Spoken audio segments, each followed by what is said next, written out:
بيان للرأي العام.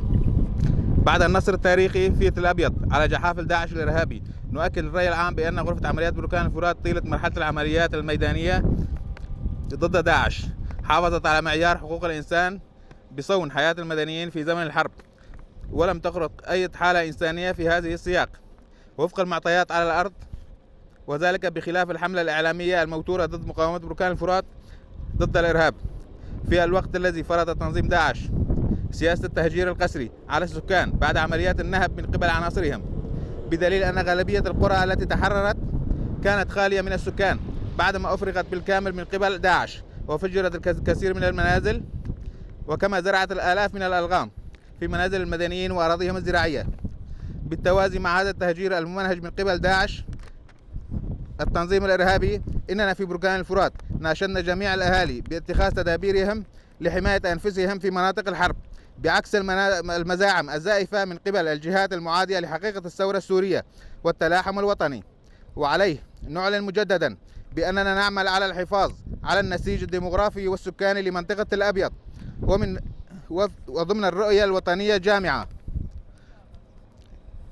ونناشد الأهالي إن عملية تأمين الاحتياجات الرئيسية تمهيدا لإعلان إدارة شؤون المدينة، وستكون ضمن أولوياتنا في الأيام القادمة من أجل تسهيل حركة عودة الأهالي إلى قراهم وبلداتهم، والتزامنا الشامل بتوفير الأمن والحماية المطلوبة ونزع الألغام المزروعة.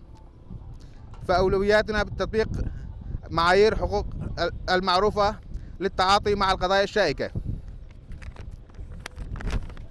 ونعلم الرأي العام إن إدارة مدينة الأبيض ستجري عبر تشكيل مجلس مدني محلي تشمل جميع مكونات المنطقة وبطريقة منصفة وعادلة بعيدة عن روح الإقصاء والتهميش، في الوقت الذي ستتولى المحاكم القانونية المزمع تشكيلها قريبا بتولي مهمة تقصي الحقائق والفرز بين المدنيين الأبرياء والذين تورطوا في جرائم داعش المنتهكة باسم تنظيم داعش الإرهابي. وتؤكد غرفة عمليات بركان الفرات إننا عازمون على المضي قدما في تعزيز اللحمة الوطنية وتكريس روح الإخاء والعدالة بين مكونات المنطقة، بحيث ستبقى هذا الهدف بمثابة القاعدة الأساسية التي تلم شمل الجميع.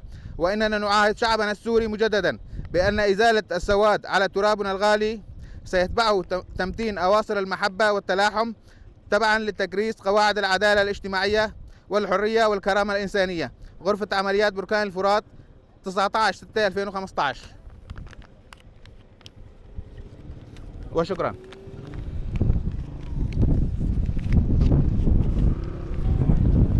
أي أسئلة؟ أي أسئلة؟ ها؟